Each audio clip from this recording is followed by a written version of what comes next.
அன்யங் டார்மிஸ், welcome to fantasy fix. இது உங்கள் தியா பேசுகிறேன். இன்றைக்கி நம்ம பார்க்க போகிறது ஜேகேயோட எஃப்எஃப் மை லவ்வபிள் சால், அதோட பார்ட் 4 தான்டா. மறக்காமல் லைக் பண்ணிடுங்க, ஷேர் பண்ணிடுங்க, சப்போர்ட் பண்ணுங்கள், கமெண்ட் பண்ணுங்கள். அப்போ தான் நீங்கள் என்ன நினைக்கிறீங்கன்னு எங்களுக்கு தெரியும். அப்புறம் எங்கள் இன்ஸ்டா பேஜையும் ஃபாலோ பண்ணிக்கோங்க. லிங்க் வந்து டிஸ்கிரிப்ஷனில் இருக்கும். அப்போ தான் நாங்கள் போடுற வீடியோஸோட அப்டேட் உங்களுக்கு கிடைக்கும். லாஸ்ட் எபிசோட் நம்ம எதில் முடிச்சிருப்போம் அப்படின்னா, நீங்களும் ஜேகேவும் இந்த மலைக்கு தான் போயிருப்பீங்க. போய் நீங்கள் செம்மையாக தண்ணி அடிச்சுட்டு வீட்டுக்கு வந்திருப்பீங்க. வழக்கத்தை விட இன்றைக்கி ரொம்ப குடிச்சிருக்கீங்க. ஜேகே ஜேகே என்ன வேணும்? என்னாச்சு? எது வேணுமா என்ன? இங்கே வா, பக்கத்தில் வா, இங்கே வந்து பாடு வா. ஏய், என்ன உனக்கு இன்னைக்கு ரொம்ப ஓவராக குடிச்சிருக்க? பேசாமல் படுத்து தூங்கு. ஜேகே இங்கே வாடா, வந்து இங்கே பாடு. ஜேகேவும் வேறு வழி இல்லாமல் வந்து படுக்கிறாரு. நீங்கள் மெதுவாக உங்கள் கண்ணை மூடி ஜேகேவை ஃபீல் பண்ணுறீங்க. அப்படியே அவர் ஆம்ஸில் ஏறி படுக்கிறீங்க. ஜேகே உங்களே ஷோக்காக பார்க்குறான். ஆனால் ஒன்றுமே பேசலை. அவன் அமைதியாக உங்களையே பார்த்துக்கிட்டு இருக்கான். ஜேகே, ரொம்ப நாளாக அவங்ககிட்ட நான் ஒன்று சொல்லணும்னு நினச்சிக்கிட்டே இருக்கேன். உனக்கு அது தெரியுமா? எனக்கு என்னென்னு தெரியல ஜேகே. இல்லைன்னா எப்பயும் ஜாக்சன் ஞாபகமாகவே இருக்குமா? பட் என்றைக்கு நான் உன்னை பார்த்தனோ இன்னிலிருந்தே எனக்கு ஜாக்சன் ஞாபகமே வரல, தெரியுமா?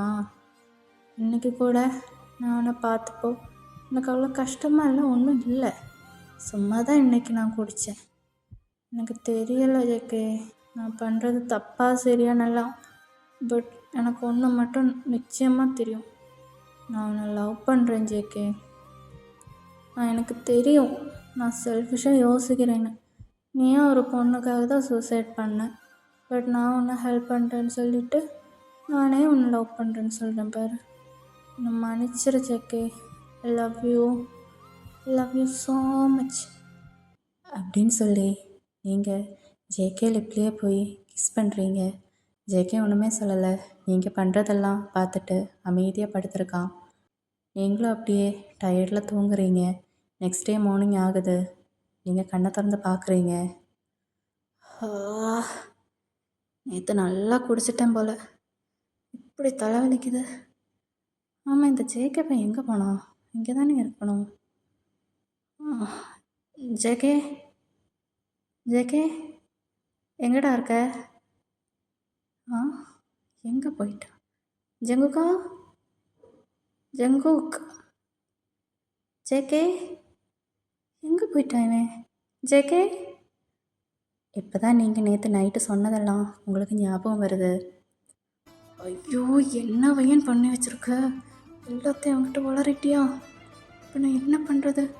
கோபப்பட்டு போயிட்டானா என்ன? ஜேகே எங்கடா இருக்க? ஜேகே ப்ளீஸ்டா, இப்படி பண்ணாத. முன்னாடி வந்துடு ஜேகே ப்ளீஸ். என்னால் முடியலடா, இப்படி பண்ணாத ஜேகே. எனக்கு ரொம்ப கஷ்டமாக இருக்குடா. நீங்களும் ஜேகே எங்கெல்லாம் போவானோ அங்கெல்லாம் போய் பார்க்குறீங்க. பட் ஜேகே எங்கேயுமே இல்லை. நீங்கள் ரொம்ப மனசு உடஞ்சி போய் அழுகிறீங்க. லாஸ்ட்டாக ஜேகே வீட்டுக்கு போய் அவனை பற்றி ஏதாச்சும் டீட்டெயில்ஸ் கிடைக்குதான்னு பார்க்கலான்னு சொல்லி ஜேகே வீட்டுக்கு போகிறீங்க. அம்மா, நான் ஜேகே ரூமுக்கு போகிறேன், ஒரு ஃபைல் எடுத்துகிட்டு வர சொன்னான்.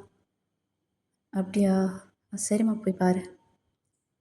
சரின்னு சொல்லி நீங்களும் போய் அவன் ரூமில் எல்லா இடத்துலையும் சர்ச் பண்ணி பார்க்குறீங்க, அவனை பற்றி ஏதாவது கிடைக்குதான்னு. பட் உங்களுக்கு எந்த ஒரு க்ளூவுமே கிடைக்கல. நீங்களும் போகலான்னு சொல்லி திரும்புகிறீங்க. அப்போ தான் ஒரு கபோர்ட் பார்க்குறீங்க. என்ன இது கபோர்டு? ஒரு வேளை இதில் ஏதாச்சும் இருக்குமோ? சரி, பார்க்கலாம்.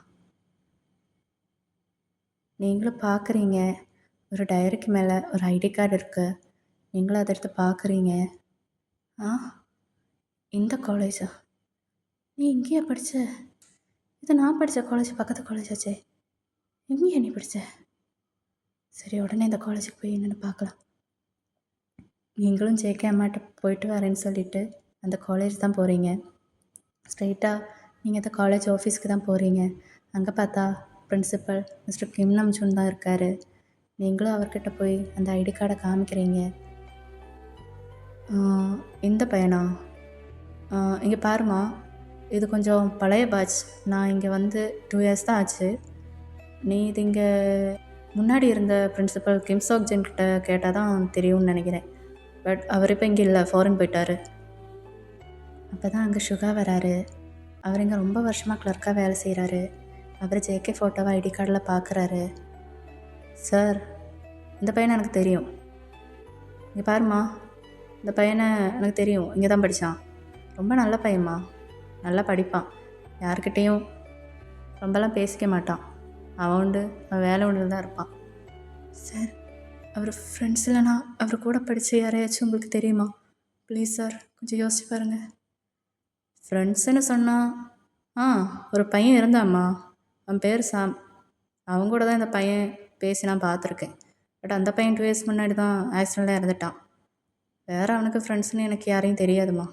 பட் அவன் பேச்சில் இருந்த ஒரு பையன் இங்கே தான் ப்ரொஃபஸராக வேலை செய்கிறாரு. நீங்கள் வேணால் அவரை போய் மீட் பண்ணுங்கள். அவர் பேர் பாக் ஜிமின். ஆர்ட்ஸ் டிபார்ட்மெண்ட்டில் தான் இப்போ கிளாஸ் எடுத்துகிட்டு இருப்பார். நீங்கள் போய் பாருங்கள். ரொம்ப தேங்க்ஸ் சார், நான் போய் பார்க்குறேன். நீங்களும் ஜிமனை பார்க்க தான் ஸ்டெப்ஸ் ஏறிட்டு இருக்கீங்க. சடனாக உங்களுக்கு ஜேகேயோட ப்ரெசன்ஸ் ஃபீல் ஆகுது. ஜேகேயோட வாய்ஸ் மட்டும்தான் உங்களுக்கு கேட்டுக்கிட்டு இருக்கு. வயன், வேண்டாம், நீங்கள் போகாத, திரும்பி வந்துடு, போயிடலாம். பட் நீங்கள் அதை கேட்டதாகவே காமிக்கலை. ஜிமனை பார்க்க தான் போகிறீங்க. ஃபைனலி ஜிமன் கிளாஸ் முன்னாடி தான் நிற்கிறீங்க. ஜிமனும் உங்களை திரும்பி பார்க்குறான். சடனாக ஜிமன் ஷாக் ஆகுறான். உங்ககிட்ட தான் வரான். யார் நீங்கள்? சார், நீங்கள் தான் மிஸ்டர் பாக் ஜிமினா? ஆமாம், நான் தான். நீங்கள் யார்? சார், நான் வந்து ஜேகேயோட ஃப்ரெண்ட். ப்ளீஸ் சார், எனக்கு உங்கள்கிட்ட கொஞ்சம் பேசணும். இங்கே பாருங்கள், எனக்கு இன்னும் ஒரு 20 மினிட்ஸ் கிளாஸ் இருக்கும். ஸோ நீங்கள் கிளம்புங்க. சார், எவ்வளோ நேரம் ஆனாலும் பரவாயில்ல சார், எனக்கு உங்கள்கிட்ட பேசணும் சார். ப்ளீஸ் சார், புரிஞ்சுக்கோங்க. உங்களுக்கு எகைன் ஜேகே வாய்ஸ் கேட்டுக்கிட்டே இருக்குது. வேண்டாம், திரும்பி வந்துன்ற மாதிரி. பட் நீங்கள் இதை கேட்காத மாதிரியே இருக்கிறீங்க. ஜிமனும் கிளாஸில் இருந்து வெளியே வராரு. சரி, வா பேசலாம். நீங்களும் போகிறீங்க. இப்போ நீங்கள் 2 பேரும் ஒரு மரத்துக்கடியில் சேரில் தான் உட்காந்துருக்கீங்க. சரி, கேளு, உனக்கு என்ன தெரியணும்? சார், இது வந்து எனக்கு ஜேகே பற்றி கொஞ்சம் சொல்கிறீங்களா? எனக்கு தெரிஞ்சுக்கணும். நீ என் ஃப்ரெண்டுன்னு தானே சொன்னேன். அப்போ உனக்கு அவனை பற்றி தெரியாத வயன்? என்ன சார் சொன்னீங்க? வயனா? நான் என் பேர் உங்கள்கிட்ட சொல்லவே இல்லையே. இப்போ தான் நம்ம ஃபஸ்ட் டைம் மீட் பண்ணுறோம். அப்புறம் எப்படி உங்களுக்கு என் பேர் தெரியும்? ஆமாம், நீ எப்படி இந்த காலேஜுக்கு வந்த? ஜேகே இந்த காலேஜ் தான் படித்தான்னு உனக்கு எப்படி தெரிஞ்சிச்சு? அது வந்து நான் அவன் வீட்டுக்கு போயிருந்தேன். அப்போ கபோர்டில் இருந்து அவனோட ஐடி கார்டு கிடச்சிச்சு. அப்படி தான் தெரியும் இந்த காலேஜ் தான் படித்தான்னு. ஓ, சரி. நீ ஐடி கார்டு எடுத்த தானே? அது கடையில் ஒரு டைரி இருந்துச்சு, நீ அதை பார்த்தியா? டைரியா? நான் வர அவசரத்தில் அதை பார்க்கல. நீ போய் அந்த டைரி எடுத்து பாரு, உனக்கே எல்லாம் புரியும். உன்னோட கன்ஃபியூஷன் எல்லாம் உனக்கு கிளியர் ஆகும். ஓ. Okay sir, thank you so much for your valuable time. அப்படின்னு சொல்லிவிட்டு நீங்கள் ஜேகே ரூமுக்கு போய் தேடி பார்த்து அந்த டைரி ஓப்பன் பண்ணி படிக்க ஸ்டார்ட் பண்ணுறீங்க.